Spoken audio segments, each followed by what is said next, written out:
Yesterday, or maybe the day before, you filled up your fuel tank, and the number on that meter, the one that made you wince, that number was not decided by the petrol guy. That number was not decided in Delhi. That number was decided 2,000 kilometers away in an alley. A sea alley 33 kilometers wide at its narrowest point. Roughly 21 million barrels of oil squeezed through this narrow passage every single day. Quarter of all the oil that moves by sea in the entire solar system. There is no backup, no second door, no alternative that comes close. And that alley is now on fire. Missiles in the water, tankers burning, traffic down to a trickle. Two of the world's leading militaries trading strikes across it every night. Now, here's the thing that everybody gets wrong. They think this war started in 2026 or on October 7th or with the nuclear deal. It did not. This war started in 1901 with a piece of paper signed by a broke king who had absolutely no idea what he was signing away. So today, we're doing the whole thing 125 years, start to finish, and then the mess we are standing in right now, and what it's actually costing you. Buckle up, this is a long one.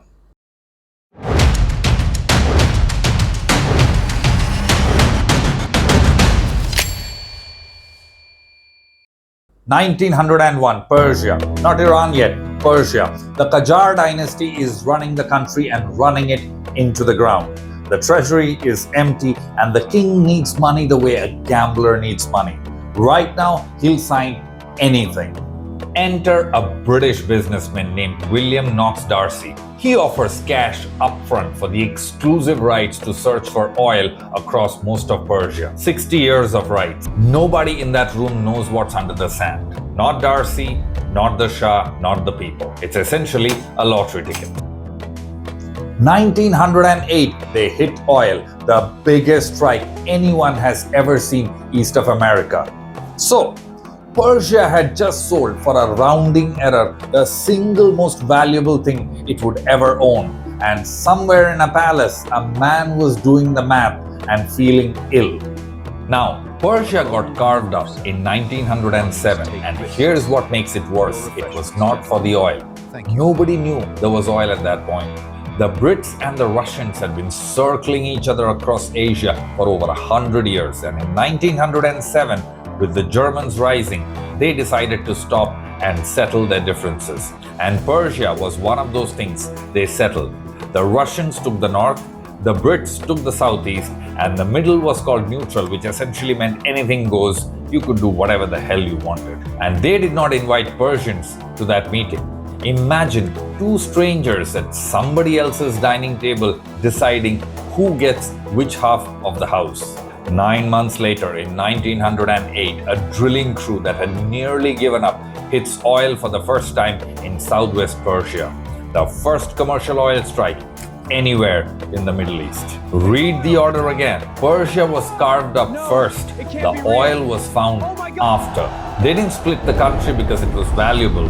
They split it up because it was convenient. And then it turned out to be the most valuable ground on earth. And now it started accelerating. 1909, the Anglo-Persian Oil Company. 1911, Winston Churchill arrived at the Admiralty and made a decision that changed everything. The British Royal Navy switched from coal to oil for faster ships and longer ranges. The entire British naval edge was now running on Persian crude. So, in August 1914, days before the world caught fire, Churchill pushed a bill through Parliament and the British government bought a controlling stake, 51%, in the company drilling the Persian oil. Read that again. Iran's oil was now legally a British national security asset. Now, Persians, to their enormous credit, notice all of this and revolt. 1906, a constitutional revolution, a parliament and a constitution, genuinely ahead of the time for the region, but it gets steamrolled by foreign pressure, and in the chaos, in the wreckage, a military officer named Reza Khan took power and crowned himself the Shah and started the Pahlavi dynasty. Now, Reza Khan was a mixed bag. He modernized, he built, but he was also authoritarian.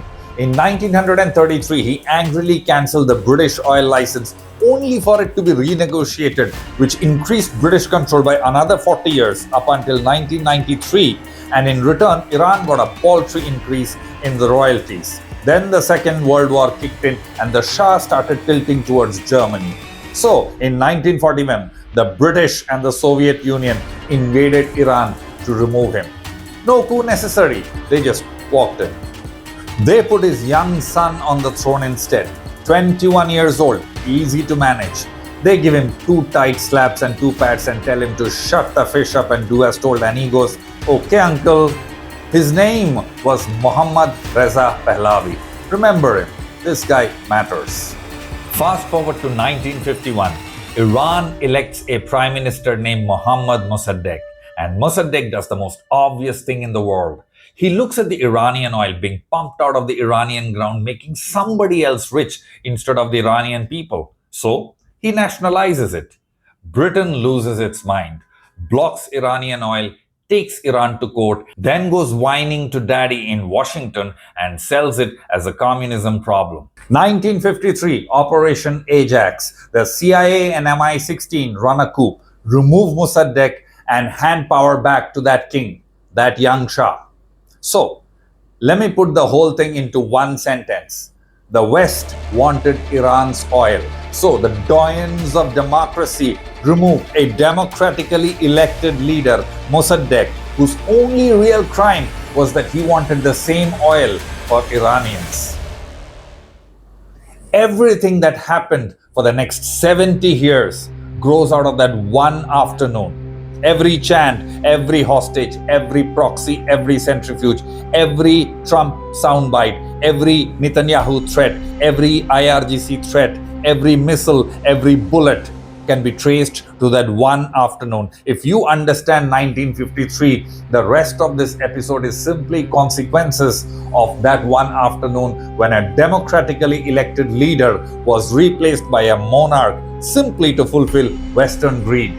So, the Shah was back, and for the next 21 years, he ran Iran as America's henchman.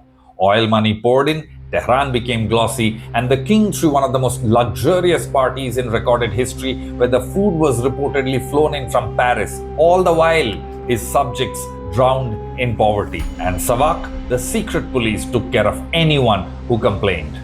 And the perception that really killed him wasn't the money. It was the sense that instead of being a king, he governed like a branch manager reporting to head office. You see, you can survive being a tyrannical king in that neighborhood, but surviving as a country head? Impossible. Naturally, it was just a matter of time. 1979, it all came down. The Shah fled, and out of exile on a chartered flight from Paris came Ayatollah Ruhollah Khomeini.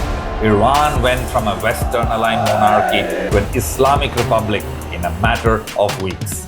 Here's a detail very few in India know. Khomeini is a second-generation Indian from Kintur, a small town near Lucknow. When younger, his surname was literally the word Hindi, which is a beautiful piece of trivia and also the single most ironic fact in this episode, because the man who descended from India went on to run the most un-Indian foreign policy imaginable.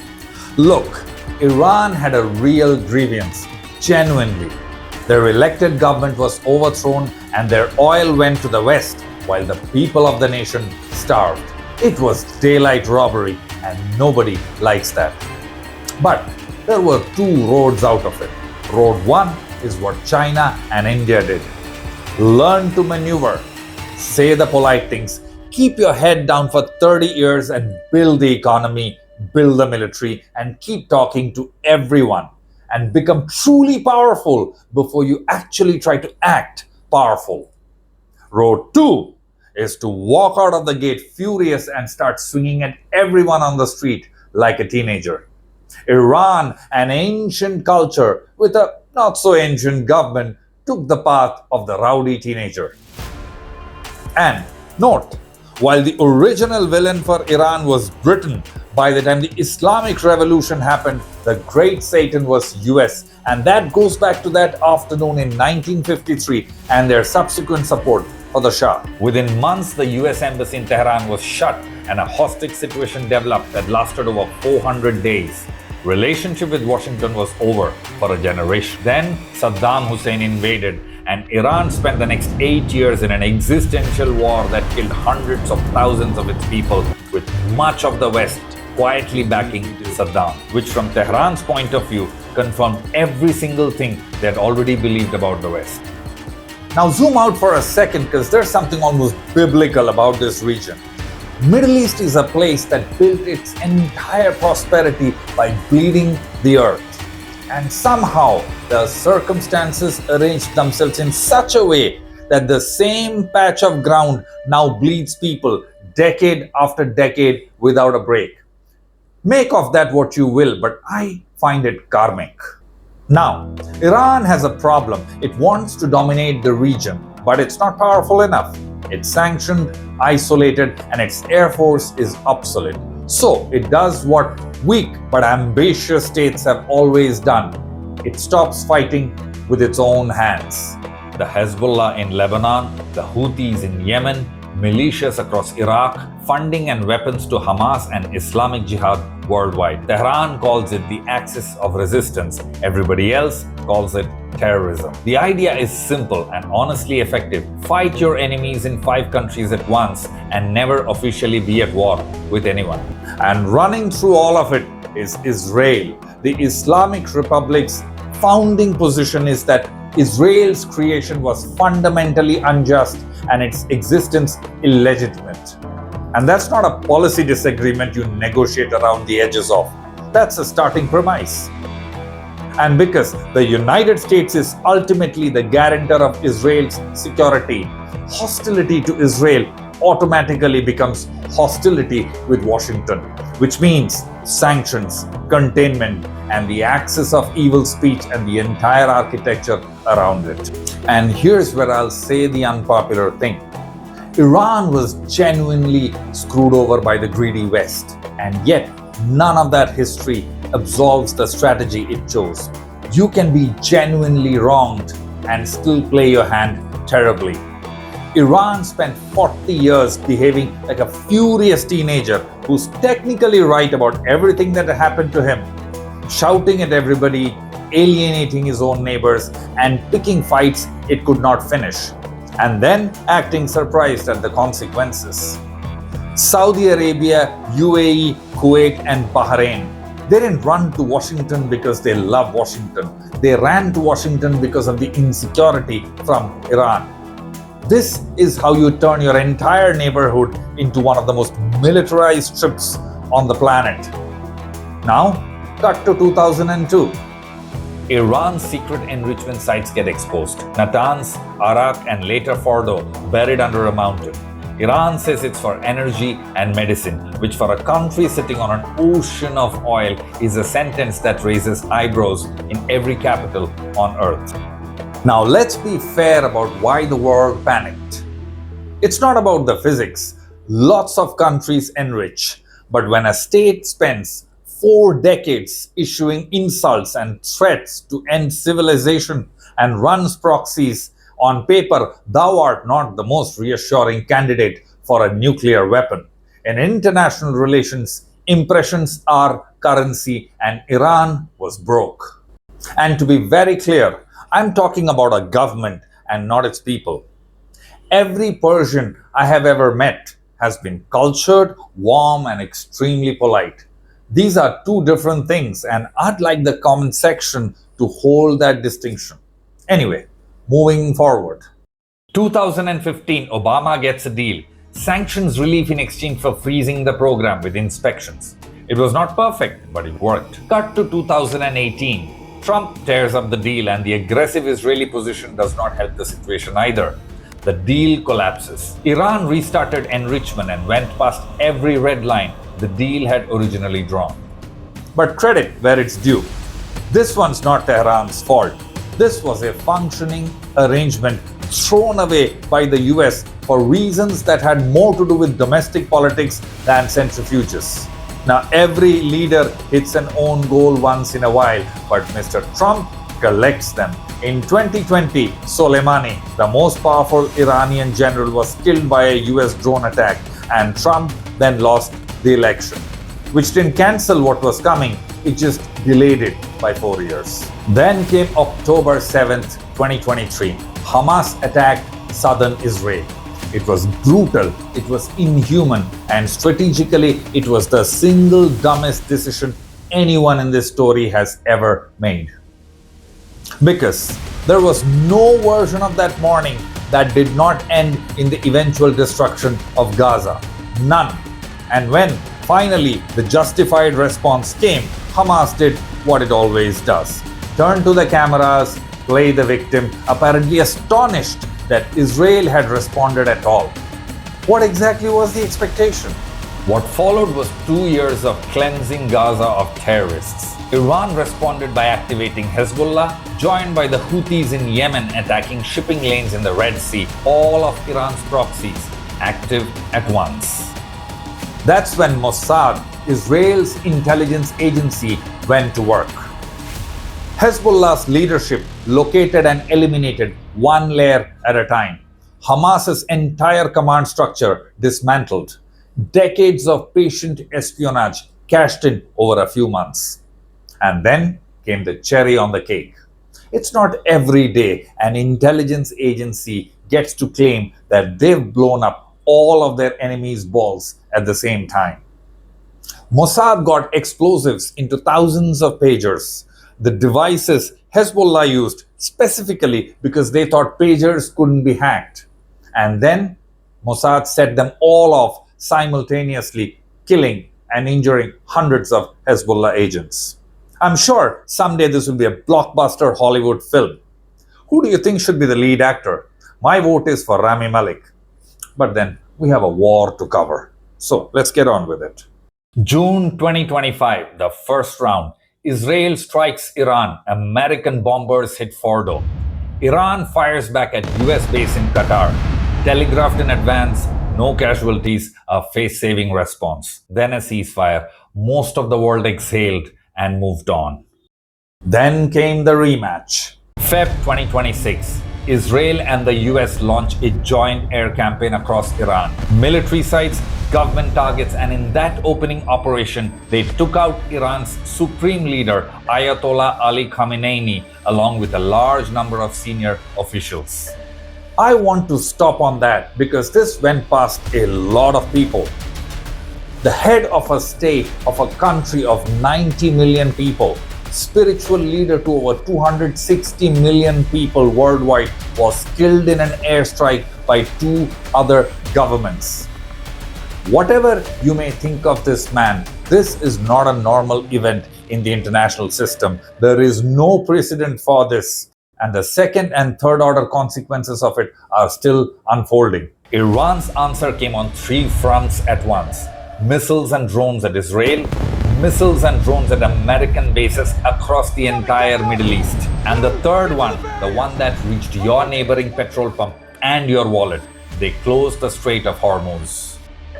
Washington's opening position in March, no deal except unconditional surrender, which is a sentence that sounds excellent on a screen and has an almost perfect record of never ending a war. What followed was the strangest ceasefire in modern memory. April, a shaky truce. June, a memorandum of understanding meant to set up a permanent end to conflict, reopening of the strait, and 60 days to negotiate the nuclear file. Through all of it, Iran kept attacking ships because the goal was never to just close the strait. It was to make the world sail on Iranian terms, on Iranian routes, paying Iranian fees. 3 vessels were hit on the 6th and the 7th of July, and Trump declared the truce over. Get him out of here now! Here's where it stands as I record this. Continuous nights of American strikes across Iran. US members killed in Jordan. Tehran has suspended its commitments, and the Persians have called the American president's signature, quote, worthless. Iranian strikes have already hit Qatar, UAE, and Oman. And traffic through the Straits of Hormuz is down to a trickle. Now, Here's what I think everybody underestimated. Iran knew this day was coming. For 30 years, it had been building for exactly this one scenario. Dispersed, buried, mobile, redundant. Not to win a conventional war, but to survive one and to keep a hand on world's throat while it does. An overconfident US walked in believing enough bombs would settle it. What we have today is a superpower well past its expiry date, discovering that the region no longer arranges itself around what it wants, and an ally who reads the room brilliantly and is pushing to see how much it can extract while the window is still open. Strip the speeches away, and this is the same Russia-Ukraine logic, just relocated. The objective wasn't a flag on the map. It is to leave Iran structurally weaker for a generation. But the real issue here is the one no leader, no geopolitical expert or politician is willing to say out loud. It is very clear that the US can't win this war. US bases across the Middle East are getting pounded by Iran like baby seals. And the US is not just looking at a strategic, but it's looking at an actual military defeat. And this would be a huge loss of face. And a loss of US pole position will also have massive ramifications, such as removal of dollar as a reserve currency. The only way US can actually win this war is to nuke Iran. That's right, nuke a country sandwiched between Russia, China, Pakistan, and India, 4 other nuclear powers. God help us all. And the only way out of this clusterfish is if Iran stops showing off how good they are at war fighting and Trump spins up a PR story about absolute and incredible victory. I sincerely hope for the sake of the world that the both of them somehow do it. So, somebody else's war, somebody else's ally. Except we've done this before. 1991, the last Gulf War of this scale sent oil prices through the roof and sent our expat workers home from Kuwait and pushed India into a balance of payments crisis so severe that we had to actually fly our gold reserves to London and pawn them. This is how directly this region reaches your personal life. Here's India's exposure in 4 numbers. We import close to 90% of our crude, 60% of our cooking gas, and historically half of that crude comes through Hormuz. 9.1 million Indians work in the Gulf countries, sending home roughly $50 billion a year as remittances. And over 300,000 Indians work in merchant navy, which is almost 12% of the global merchant navy workforce. Most of them concentrated in exactly the same tankers as those being attacked. Which is a genuinely frightening list. And here's the part that surprised me, and it connects straight to the episode we did earlier on the weapons tests. Within weeks of closure, non-Hormuz sourcing went from 55 to 70%. West Africa, the Americans, and the Russians. This only worked because for over a decade, Indian refiners have been quietly buying from more and more countries, over 40 of them, and learning how to process every grade of crude that is available. Within 8 days, the government invoked the Essential Commodities Act and ordered refiners to change their product mix. Domestic cooking gas in a week went up from 35,000 tons a day to 54,000. Strategic reserves at Mangalore, Padur, and Visakhapatnam. Naval escorts in the Gulf of Oman under Operation Sankalp, specifically to keep the trade corridors open. None of this was improvised. Every bit of it was built years ago by people who assumed a day like this would one day arrive, and which is the same answer we landed in on the weapons test episode. The country had been quietly preparing for a harder world while the rest of us argued about trivial things. We are not invulnerable. Prices have moved and will move again. Costs are stacking up, and if this drags on, those $50 billion in remittances will become a life problem, and so will getting all our people out of the Gulf if the place becomes unsafe. But the strait closed and India did not break. That's new. Meanwhile, India chairs BRICS this year with the Leaders Summit in New Delhi. One member is at war with Washington. Another is busy screwing the US over with open source AI models. And the third one is the reason half the world's shipping insurance has been repriced. Drawing up that invitation list for the guests is now itself a strategic exercise. Step back and look at what's actually shifted. For 50 years, the deal in Gulf was simple. You sell oil and buy American weapons, and the Americans guarantee your safety. In the last 5 months, American bases in UAE, Kuwait, Saudi, Qatar, Jordan have all been hit multiple times. Nobody in Riyadh or Abu Dhabi is going to say this aloud, but ask the quieter question instead. What are they doing instead of saying? Because a number of analysts are pointing at the same two things. First, the Gulf states are looking harder at non-American weapon systems than they have in decades. And second, the Russians and the Chinese have an obvious interest in keeping Iran standing, just the way NATO keeps Ukraine standing, not to win, but to keep the other side bogged down. I'd frame this both as a strong reading than a settled fact, but it's obvious if an umbrella has holes in it, everybody underneath starts shopping for a new one. That's not ideology, that's just what people do when it rains. And the ripple that matters the most for the rest of us isn't the military, it is the alley. For every week Hormuz stays shut, insurance goes up, freight goes up, and the cost of being a country that imports most of its energy goes up, and somebody has to eat that. So, let me land this honestly. There are no clean hands in this story, not one set. An empire took a country's oil and removed its elected leader to keep it. A revolution answered by spending 40 years making enemies faster than it made friends. And a deal that worked got torn up over domestic politics. And a strike was launched that guaranteed a catastrophe. And finally, a superpower that keeps reaching for the same hammer and being surprised by the same result. And underneath all of it, unchanged, is a piece of water, 33 kilometers wide. Empires came and went, flags changed, the Shah, the Ayatollah, the presidents, but the geography never moved an inch. In 1901, a broke king signed a piece of paper without understanding what he was selling, and 125 years later, the entire world is on fire.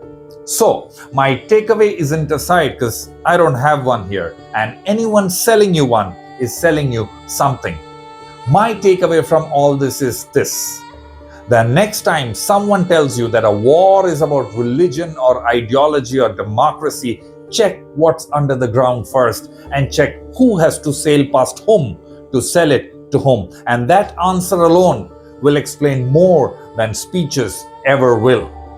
Nations lie, geography does not. Hi, I'm the Uncensored Nair, and if this made headlines about tanker attacks feel a little less like background noise, like, subscribe, and hit the bell button. Share this with at least one friend who thinks the Middle East is too complicated to follow. It isn't, it's just old. And tell me in the comments, what would you like us to cover next? Your call entirely. Until then, I'll see you next week. Namaskaram.